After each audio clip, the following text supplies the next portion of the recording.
Hiya, how are you going? How you going? Are you good? You should be. Why is that, Jim? Well, I keep telling you. It's Tuesday. It's December 9. That means the year's done. Pack her up. Get to the pub. Absolute knockoff time. Don't do anything for the rest of December. It's not going to count. No one will care. Your boss doesn't care. Your boss has given up. Your boss has already had a long lunch. You deserve to go take one off as well. I'm just saying. Your mate Jim's here looking after you. Everything can wait till February. No one cares. We've got 6 weeks now, 7 weeks. Just piss it all off. Let's just talk some hoops and hang out. What do you reckon? Sound good? Great. I'm your host, James Clements, here at Larry Armour Studios today, breaking down the Bulls' disaster. I promised this on Sunday night's show. Just wanted to talk out the Bulls a little bit more. We've got our NBA Cup quarterfinal previews, which is fun. Quarterfinals, that's 8 teams. Knockout stages. And Derik Queen rocks. So that's kind of fun. We'll break down very quickly the 3 games today. We'll do That's Not a Knife, Old Mate, No Mate, Spud of the Night, Than Lonzo Ball. We'll get some Yanars, the Unpopular Opinion of the Day, and Outback Takehouse, the Andrew Gaze Great MAMBA Award for Outstanding Achievement in the Field of Excellence, and those NBA Cup previews. So without further ado, let's get into it. Episode 1330. 1330, bro, of NBA Straya. Let's go!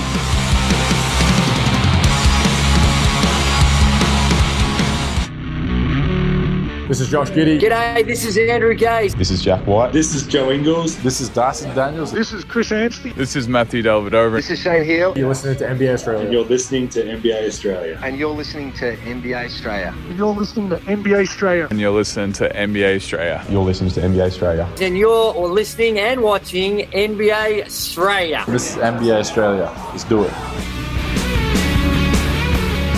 Watch out for the Shaq attack. Oh, you better watch out for Cajun Shaq.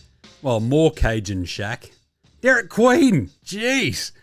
I mean, they still lost that game today, but wow, he's awesome.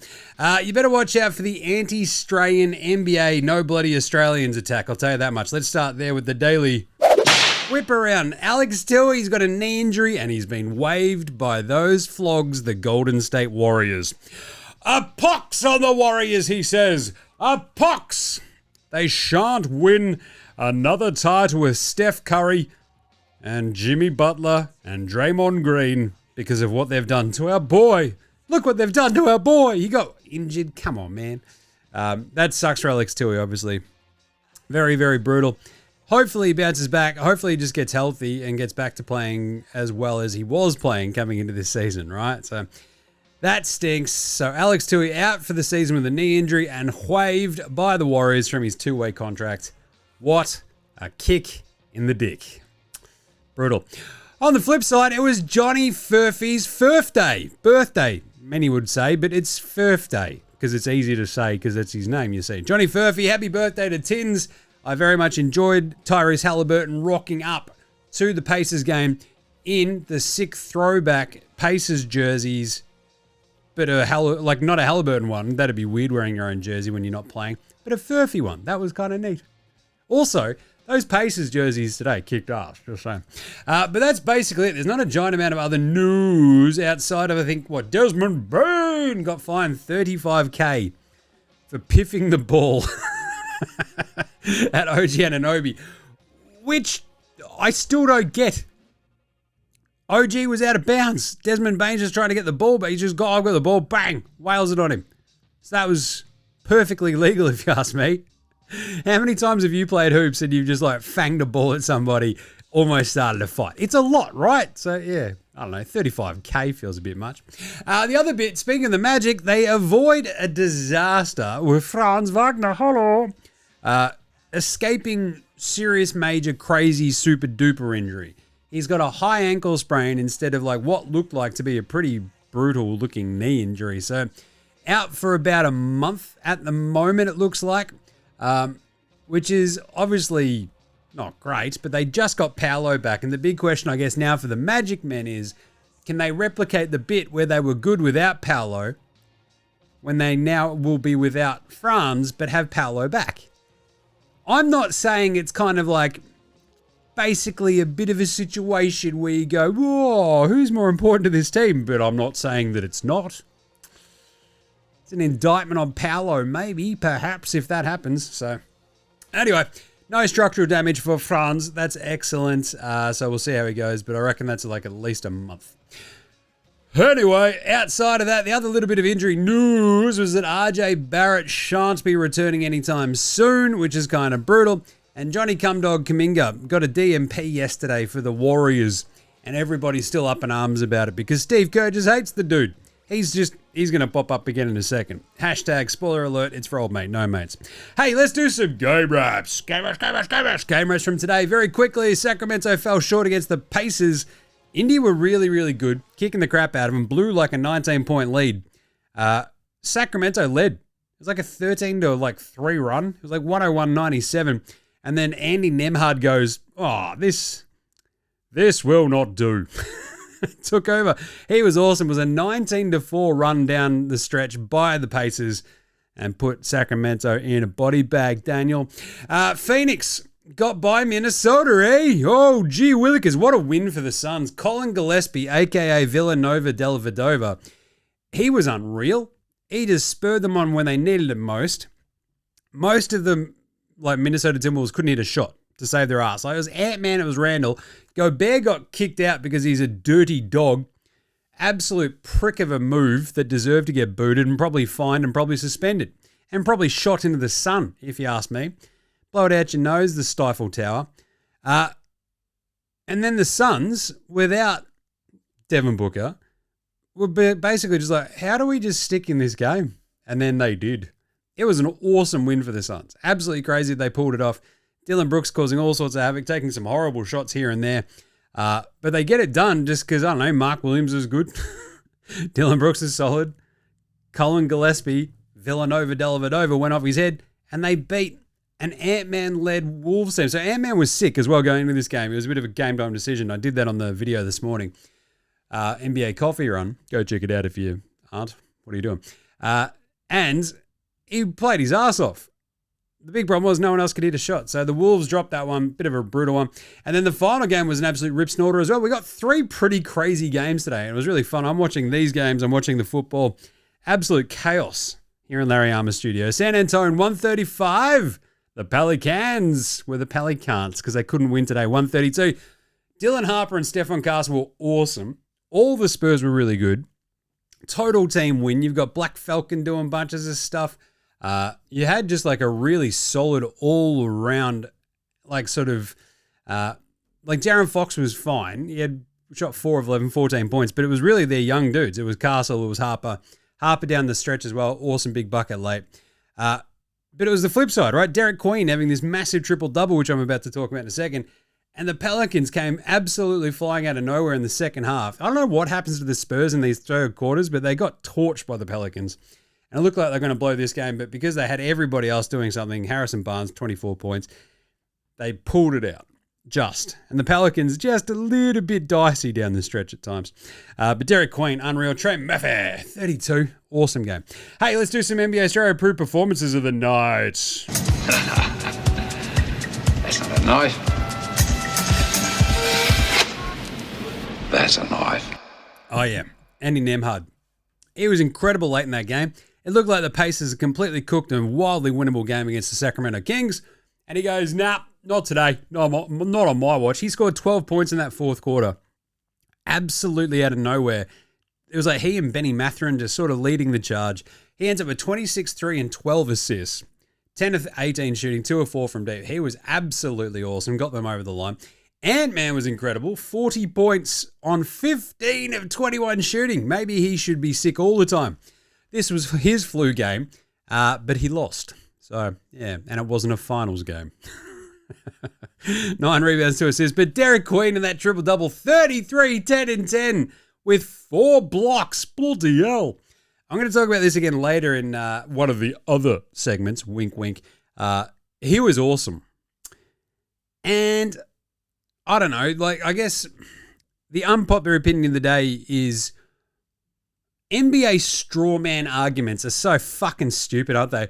Oh, look, just because Derik Queen's good doesn't mean the trade wasn't bad. Yeah, we know. No one's arguing that the trade was good because Derik Queen is good. Who the fuck is arguing that? No one is out there going, hand up, I think Joe Dumas is really fucking smart. He's awesome. He's really good at his job. He's not a fucking dunderhead at all. Like, no one is doing that. These stupid fucking reductive NBA shit. I hate them. I fucking hate straw man arguments. And that's one of them, right? Oh, just because he's good doesn't mean the trade wasn't bad. No fucking shit, Sherlock. Ring-a-ding-ding-ding-ding. Oh, duh. We all fucking know. No one's arguing the opposite. So anyway, he was awesome.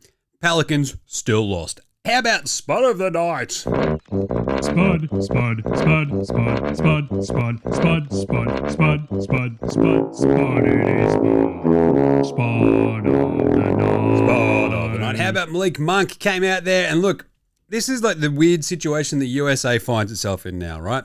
Someone has a bad game and guess what? Suddenly, they're throwing games, right?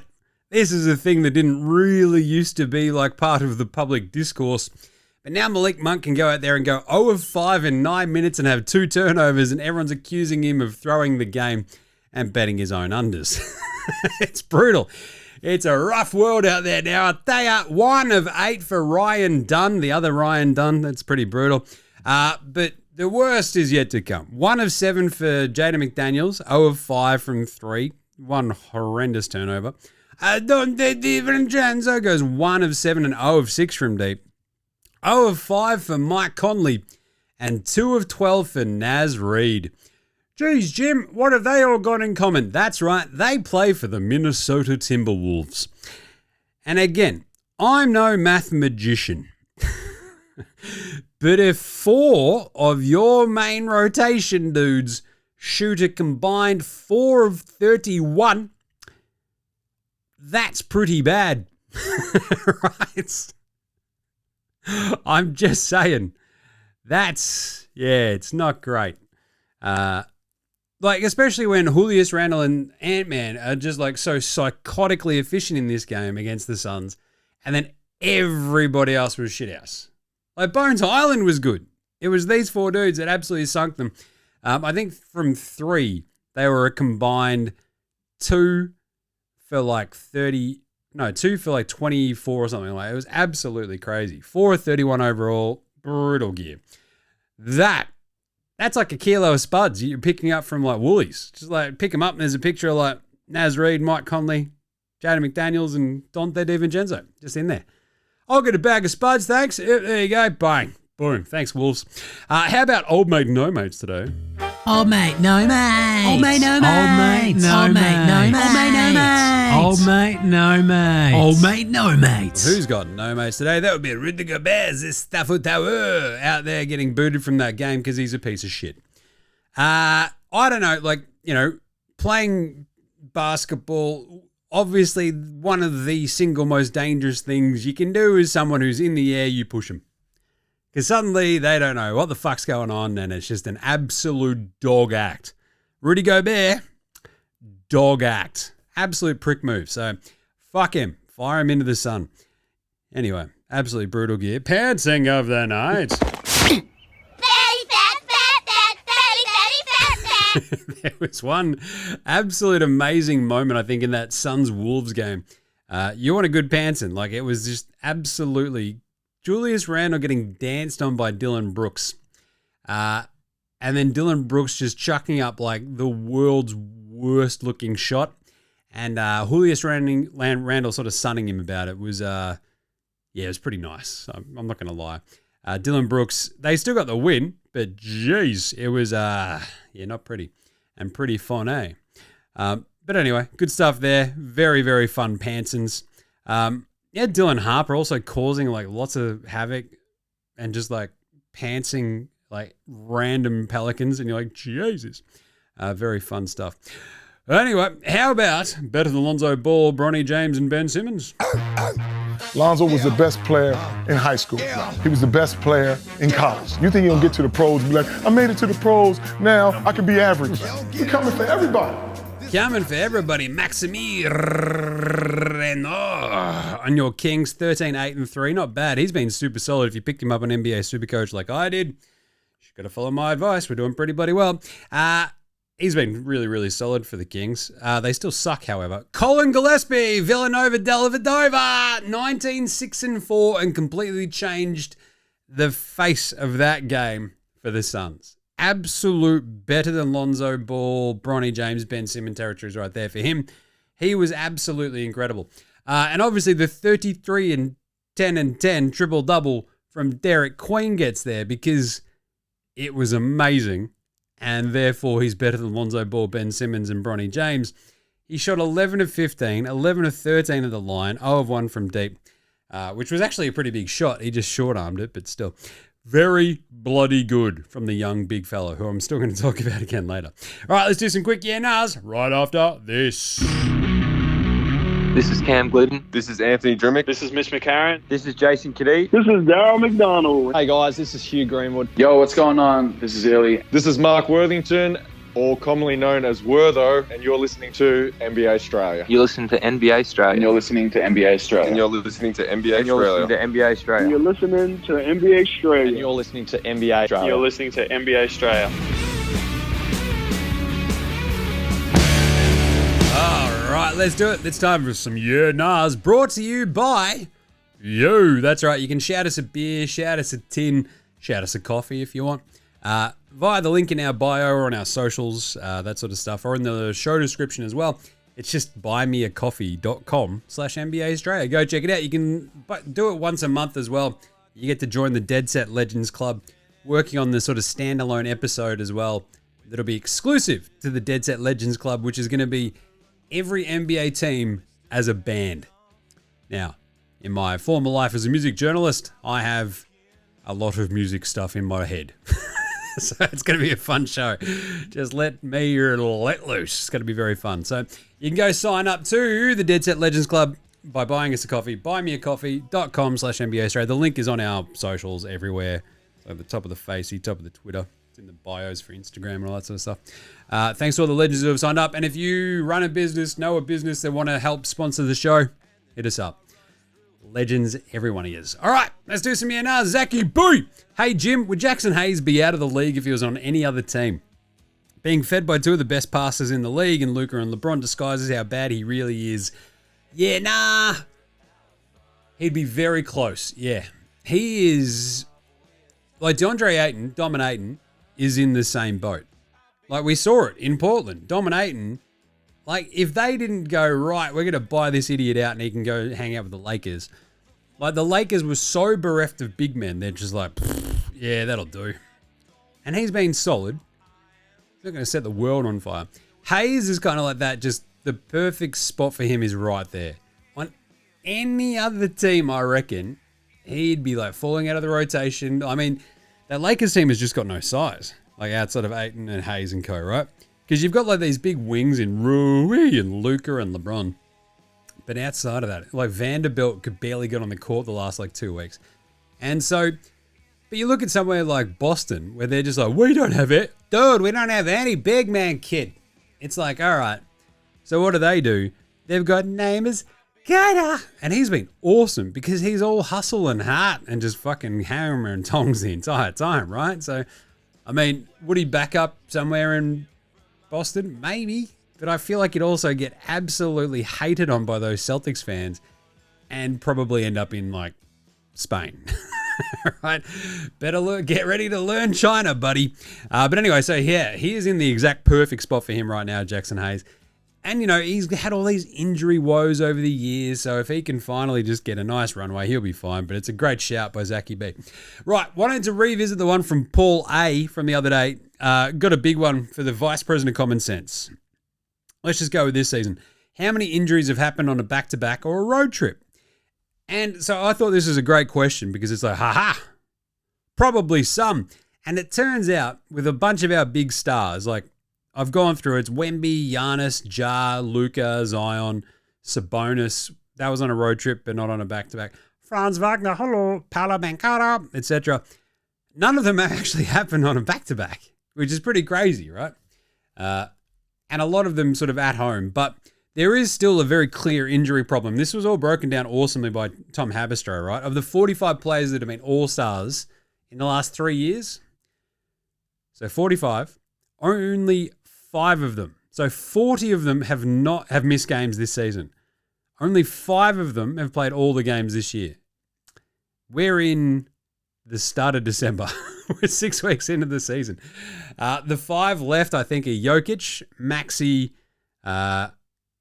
Julius Randle, Scotty Barnes, and DeMar DeRozan, which is crazy. But, I mean, at this point last year, 17 had played every game from the 45 prior to that. So, yeah, it's a bit of a problem this year. But I think, so Paul's point about like road trips, back-to-backs, that sort of stuff, it doesn't even really feel like it's specifically on that back-to-back. It's like the cumulative effect of all these games in shorter sort of periods. And you saw, like, you know, the Warriors, like Steph goes out. It felt like that one, they were also sort of already really cognizant of how many games he'd played, how many games they'd sort of played in a very short amount of time. And his injury came, after they'd played a fair whack of games. So from like November, they played heaps of games. From like the 12th of November through to the 27th when Steph last played, he played 8 games. Just like, it's a lot very quickly. And that was a missed game in there as well against Miami that they just sat out. So I think it's the cumulative effect more than anything that sort of gets a lot of these players. And I think there is still obviously a big solution there that the NBA will never take on board because they're a bunch of cowards who don't want to like make less money. Like, they're still making absolute fucking bucket loads of money, but they don't want to make less bucket loads of money. Which is just, at some point, you got to go, how much is enough? Ask the age-old you am I question, right? It's just 17 players at this exact same point last year who played every game of all the stars in the league. This year it's 5, right? Tells you something. Anyway, right, let's do the Bulls. The Bulls, Jim. The Bulls. What the F is going on? Are they cooked?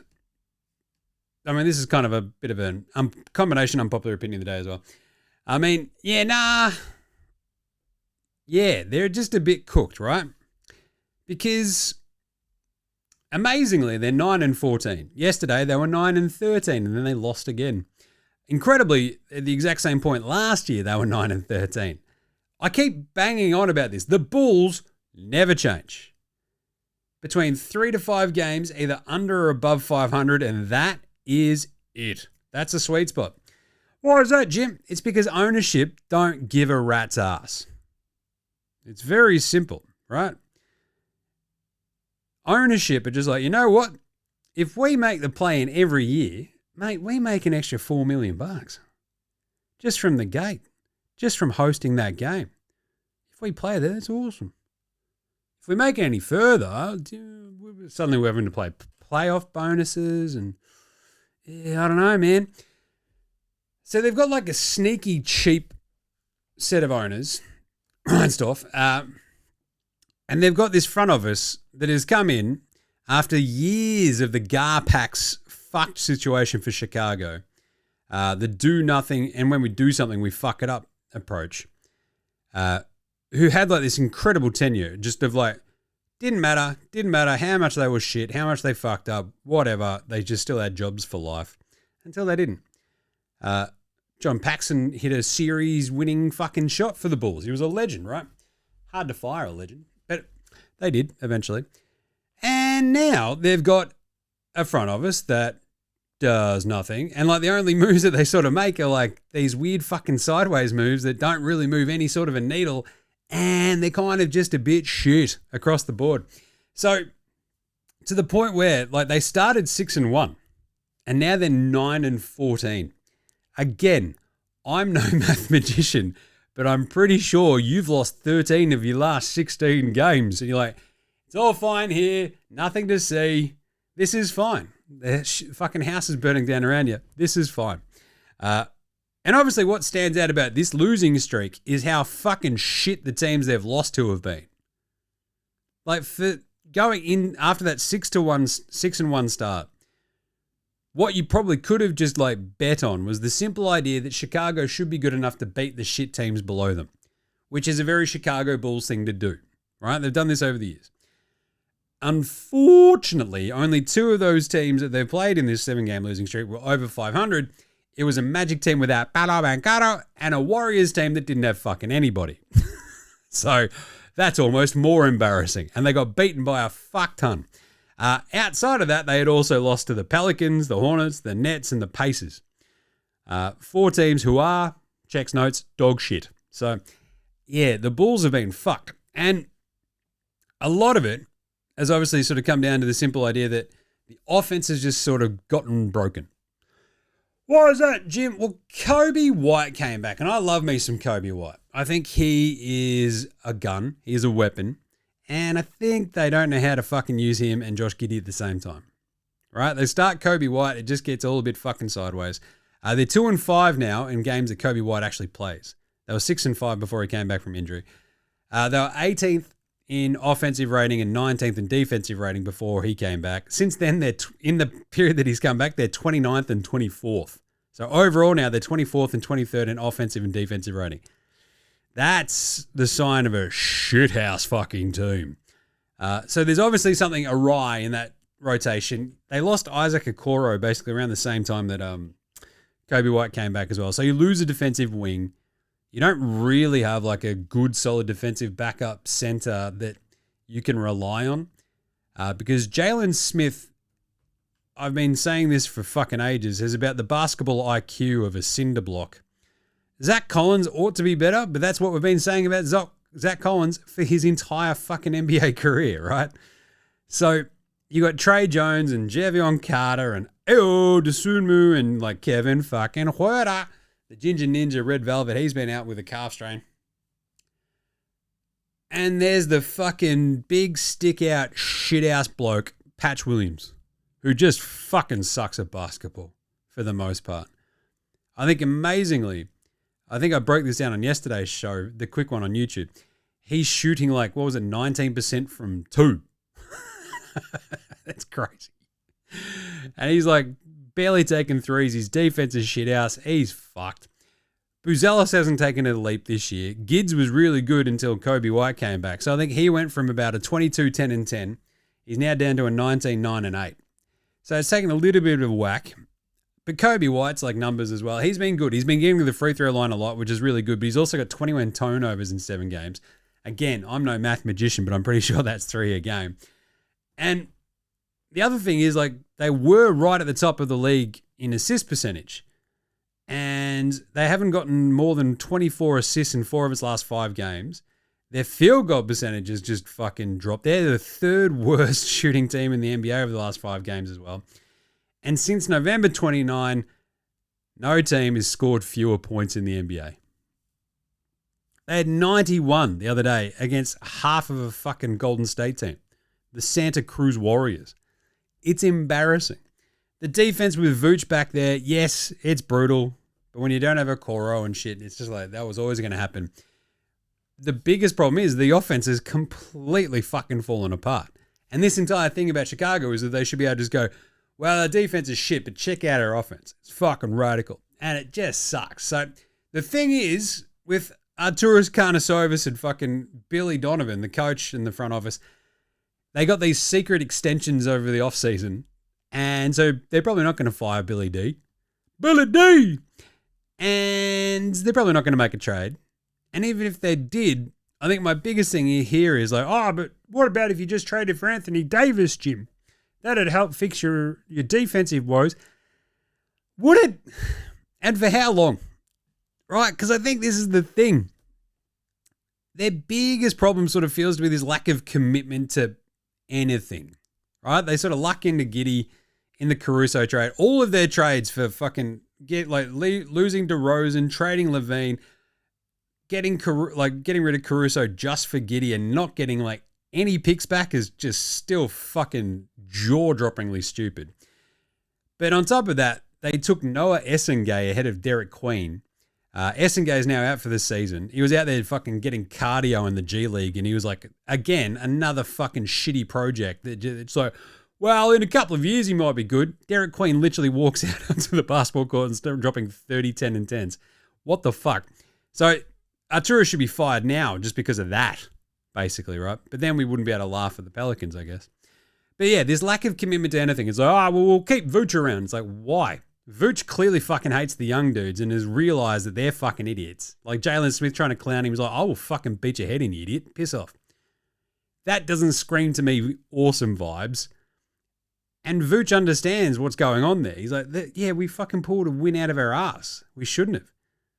That's like 2 and a bit weeks ago now too, and it's gotten way fucking worse. So an AD trade, I don't think it'd help, right? It'd like they're sort of they're not even really treading water; they're taking on water. AD would help plug one gap for what, a year, 2 years, and then you just got this weird fucking old dude on 55, 50, 60 million bucks a year. I don't think that'd help too much because there's so many other fucking holes in this roster. Like, it should be the likes of Zach Collins that are just making shit a bit easier for you. It should be the likes of AO, and it's just not working. They are beset by injuries like Trey Jones, Okoro, Jalen Smith, etc. But I don't know. They sort of need that one dude. They need to maybe move on from Vooch and go, how the fuck do we incorporate like a big who can play a lick of defense, maybe stretch the floor a hint, and figure some shit out. Like, trade for Claxton, Time Lord maybe. I don't know, he's always fucking injured. But like Zion, the Zion trade that we talked about earlier in the season would be more interesting if he could ever play basketball, but he can't. He's a lot younger than fucking AD. But it would make it a little bit more interesting, wouldn't it? Supercharge that offense a little bit. But I don't know, this is the cool thing about all of this stuff with the Bulls is, ask any Bulls fan, the really cool thing is they won't do anything, right? An owner who doesn't give a shit, an incompetent front office, good job, everybody. You might make the play-in, maybe. Like, the vibes were so high early on, and it's like, I don't know, Kobe is too good to like use as a sixth man. But it sort of feels like that's the best balance because he's not guarding anyone. Giddey, bless his cotton socks, his defense is like only getting slightly better, but he's still not probably quick enough on the perimeter. We saw him literally get his ankles broken. Well, not literally, but almost get his ankles broken by DeAndre Hunter. Buzelis just hasn't taken that one big step just yet, and it's just, everything's just sort of going a bit, so I don't know. Let me know what you reckon, Bulls fans, because I think they should be digging out there, trying to get a couple more picks, maybe moving Vooch on somewhere else, maybe using a couple of other picks to kick the tires on some younger sort of bigs, someone like Nick Claxton. Or how about this one for the unpopular opinion of the day? Now look at me, please. Look at me. Look at me. Look at me. An actual fucking good scoring wing, maybe next to Buzelis, like, I don't know, Michael Porter Jr.? What do you reckon? I mean, you've got all these fucking picks just sort of sitting there, hanging out. You don't want to do anything with them because you're afraid. That's the Bulls. That's the Bulls, like, fucking modus operandi, right? They're just like, we don't ever want to do anything because we are afraid. That's why you can go and pick Noah Essengay over Derik Queen, who'd be the perfect big next to Vooch, right? But they're afraid. It's, we'd rather have the project. Fucking Jesus. Anyway, but kicking the tires in a Michael Porter Jr. trade as a big scoring wing, he can go and get you 30 points as soon as fucking blink. It's kind of what they need. Michael Porter Jr.'s defense is pretty shitty, but he's rebounding and help a little bit. Maybe moving Vooch somewhere else. You got all these picks. You got a bit of young talent. Fucking do something, Chicago. Do something. All right. End rant. How about a bit of a Outback Takehouse? I fucking love this one too. It's Tuesday at Outback and we're going early at our Hump Day specials. That's right. Basically, all of December is the end of Hump Day. It's TGIF all fucking month. But we'll chuck in a Hump Day special as well because we've gone out into the bush, taken down a couple of feral camels. Boom, you chop off the humps, dry them out, stuff them full of mince, chickpeas, bit of coriander in there, maybe some rosemary, bloody cook her up, bloody delicious. You gotta let it slow roast her a bit though because it gets bloody tough, I'll tell you. Either way, the Hump Day special, only at Outback. And today's Flame Grill take is one really fucking easy way to spice up All-Star. A family 2-on-2 tournament. That's right. A family 2-on-2 tournament. LeBron and Bronny versus the Thompson twins. Oh, look out. How about the Spencers? Cam and Pat. Yes. How about we bring over Dash Daniels to play with Dyson? Fucking good luck scoring on them.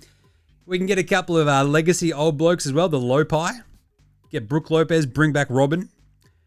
You could then test out my theory that together combined, like fucking Captain Planet, they would have been the greatest center of their generation. You've got 3 holidays to choose from. Giroux, Aaron, Justin. I don't know. Go fucking hammer and tongs. The Mariah. Seriously, the fucking Morris twins. I would love to see Keith and Marcus back out there. If only for the fact that we could probably get one of the... Well, we won't even have Nikola Jokic. We'll have his shit brothers play. That would... Give me the NBA All-Star Family 2-on-2 tournament and I will blow your fucking mind. This is why I'm the Vice President of Common Fucking Sense. This is an awesome idea. NBA All-Star Family Off. The 2-on-2 family tournament for All-Star. You cannot tell me that people wouldn't fucking lose their goddamn minds about this shit. Fuck your weird round robin bullshit tournaments. Fuck your 8-player USA versus international round robin bullshit. Piss off. Give me this. A 2-on-2 family tournament. I fucking love it. You could have like Cheryl and Reggie Miller fucking jump in just for shits and giggles. You could have Shaq and Sharif. I'm all about this. Let's fucking go. But Bron and Bronny, like fucking, you know that Jason Tatum would probably try to get Deuce out there as well. Hey guys, did you know I love my son? No, I'd never seen anything about that, you fucking weirdo. Guys, this guy loves his son. Yeah, we all fucking love our kids. Jesus. Anyway, but there you go. NBA All-Star fixed by your mate Jim, as per usual. Let's do a 2-on-2 family tournament. LeBron and Bronny, the Mariah, the Thompson twins, the Spencers, Cam and Pat. I love that. The holidays, you got 3 of them to choose from. The Lopi. We're going to bring over Dash Daniels. He can go with Dyson. Fucking on for young and old. Prove me wrong. That's going to be an absolute cracker. All right, Australian Player Watch. Let's do that. Well, he had Johnny Fefe played in his birthday game. Love that. Hit a sick 3 as well if you didn't see the video. 10 minutes against the Kings. 3 points, 2 rebounds, 2 steals. Good game. 1 turnover on his birthday. Not bad. And Jingle and Joe Ingles got out there again. The inbound GOAT at the end of the game. Trying to make something happen. Got the inbounds. And McDaniels missed the shot to force overtime. And Wolves lose. So tough one for our man Jingles. And that was it for all the Aussies. How about an Andrew Gaze Gray MAMBA Award for Outstanding Achievement in the Field of Excellence? However... It's the first annual Andrew Gaze Gray MAMBA. Outstanding achievement in the field of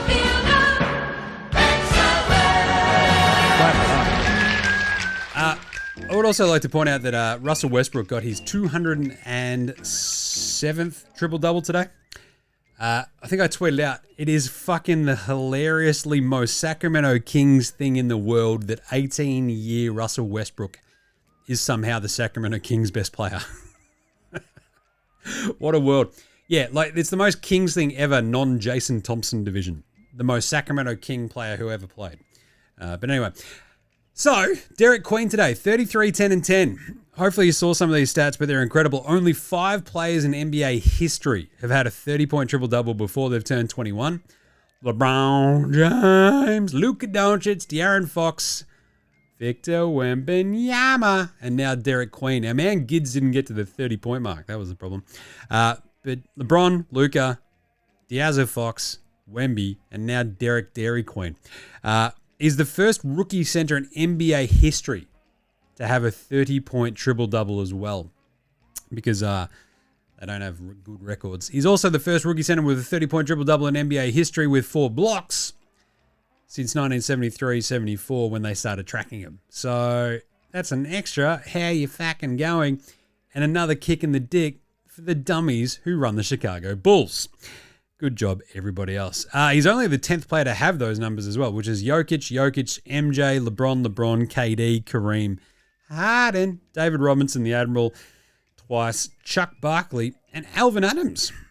Back on what? Probably the Phoenix Suns. Crazy gear. Love that.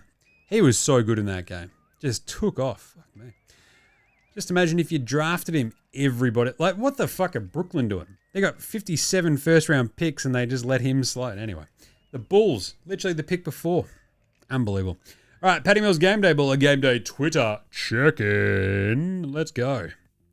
All right, we have Patty setting up a lot of Hawaii basketball. Where'd he go? Where's that Patty? I don't like how they keep changing the layout of Instagram. Does my bloody head in, he said, as an old man. Baller Pat, Baller Pat, there he is. Roots and Reach. We had some good stories there about, I enjoy that. In your 20s, a phone number with a Texas area code will call you. It's very important. You'll pick that up. His Roots and Reach cultural episode as well. The sea. Basically, he goes fishing, hanging out with some of his players and folks, which is really cool. Good on you, Patty. Out there is the GM of Hawaii basketball, kicking some ass. Right. Are you ready for a bit of NBA Cup quarterfinals previews with some game previews? Thanks, Inadvertent Bane. Not a problem, Jim. How's it all going? Oh, yeah, not bad. I'm really excited for these NBA Cup games. I love a good knockout. All we've got are 2 games each day for the next 2 days. So what we'll do is we're going to set you up for these 4 games. And then after they're done on Thursday, we'll probably do a show on Friday morning to set you up for the rest of the weekend rather, and the semifinals when they actually go to Vegas, which I think will be our Sunday, I reckon. So that'll be fun.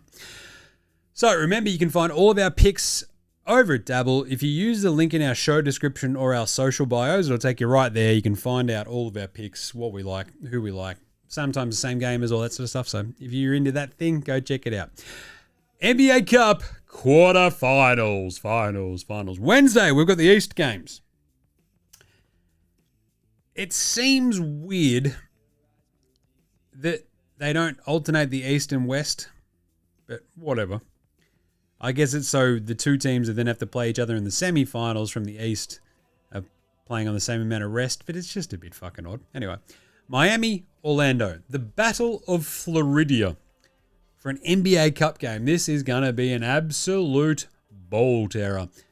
I love this game because, I mean, as I sort of hit on earlier, right, like the simple idea of Orlando reincorporating Bada Bankara in place of Franz Wagner, hello, you've got this sudden, like, weird matchup where they sort of know what to do without one of their stars, the Magic.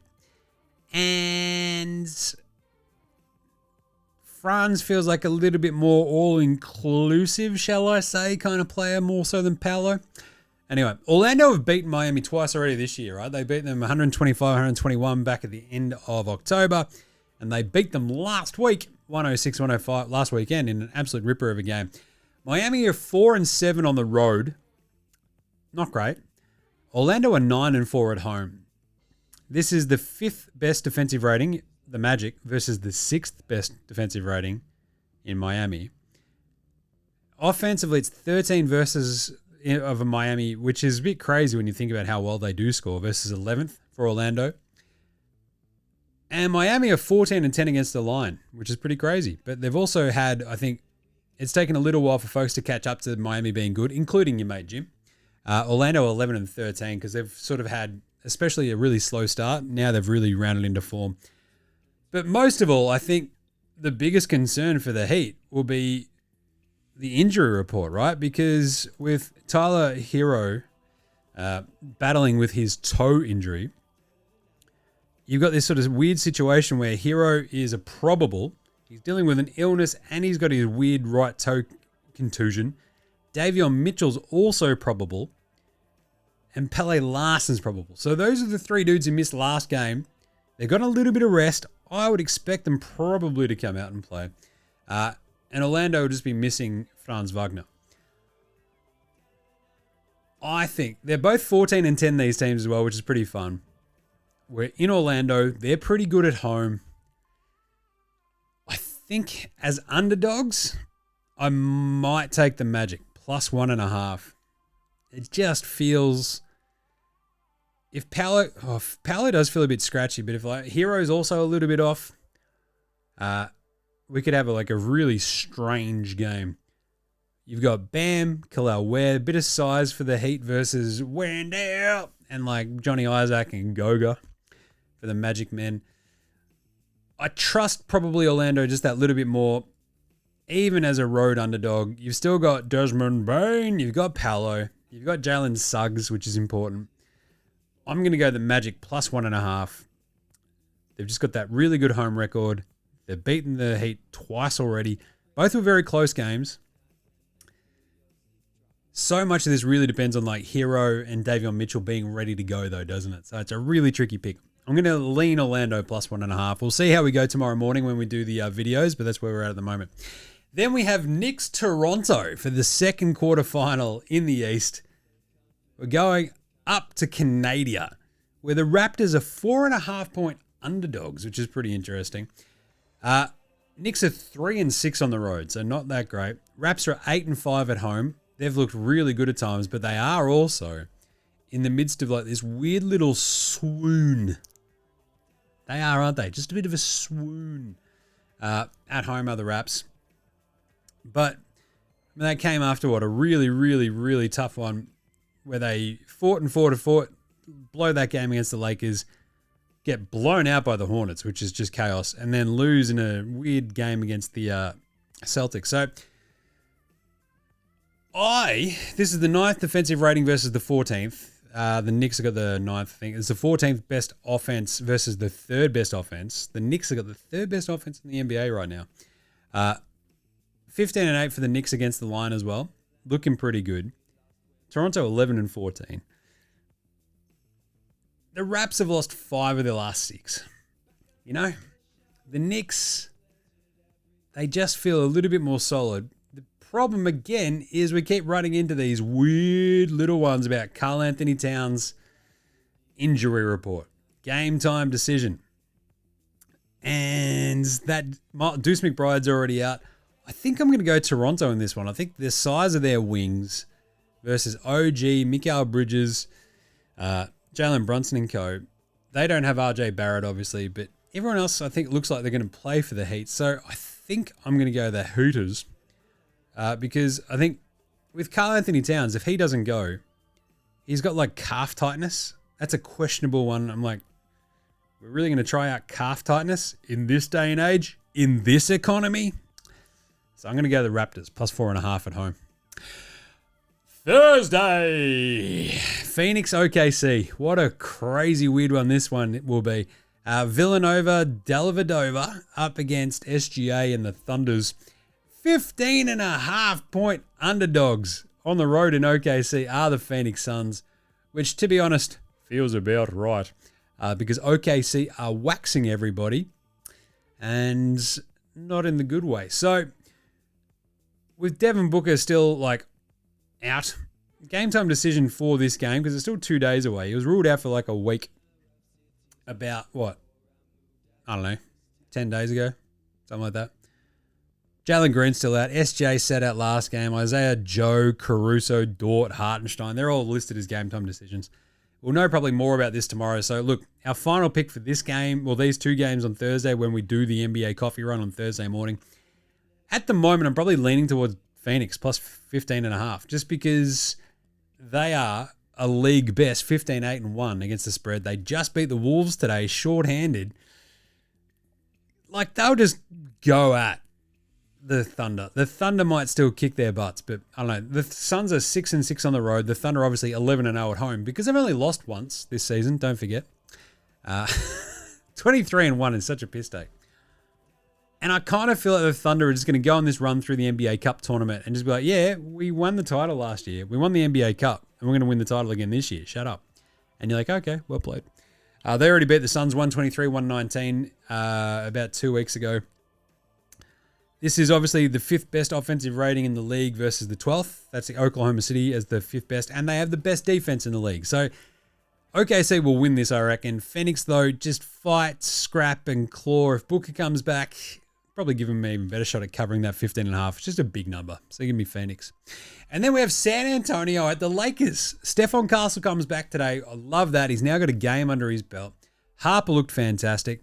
And the weird thing is, they're still not quite saying, computer says no, about Wemby. Right? He's still kind of like, we don't know, man. We don't know. Game time decision. What do you think? So, Lakers will have full complement, Reeves, LeBron, Luka, as it looks like. Spurs are 7-5 on the road. They've been one of the best road teams in the NBA this year. That's awesome. Lakers are 7-3 at home, though. So they get the 21st defensive rating versus the 14th. That's probably not as great.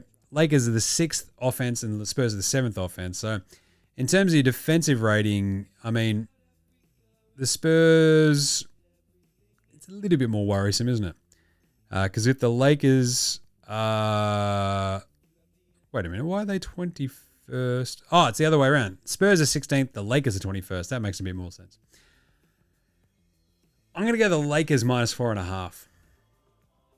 I think this can be just like a massive Luka game where hopefully he's got a little bit more sleep. Like that round trip to Slovenia for the kid, I mean, just chaos. And he comes back and drops a triple-double right off the bat. I think he'll be a bit too good. Against the line, the Lakers are 15-8, which is equal best in the NBA. Spurs are 12-9-1.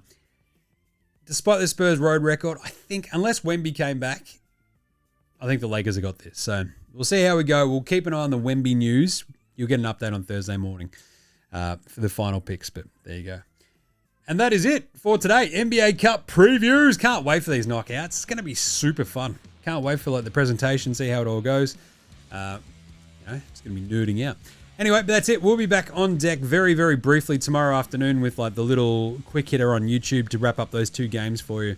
We'll do a full show, I think, next time on Friday. So we'll do the quick hitter on Wednesday, quick hitter on Thursday. Probably no NBA Supercoach show this week. We'll probably do it for the preview for week 8 because it basically takes a week and a half off during NBA Cup, which is pretty funny. But anyway, so that'll be fun. Take a little bit of chill out.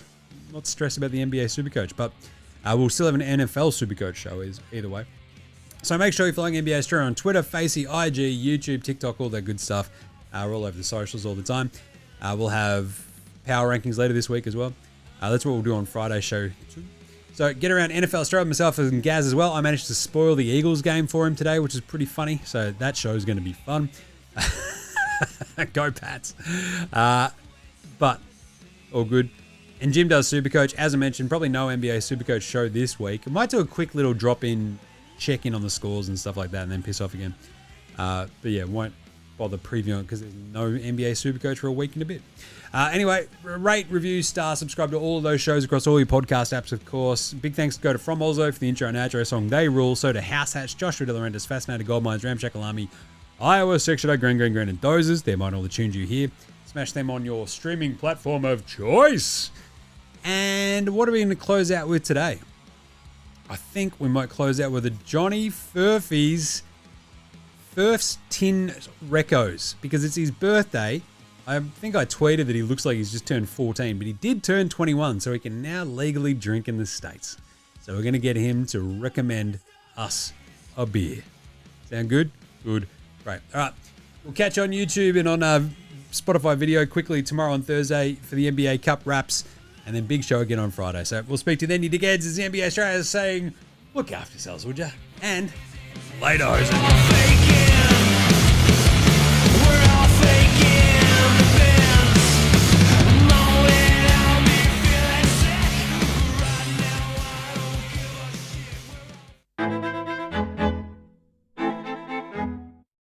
Oh, g'day there.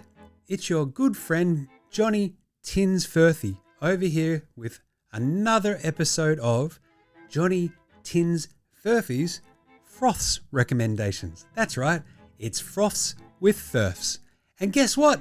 It's my Furf Day. Hooray for me. It means I can now legally drink in the US of A.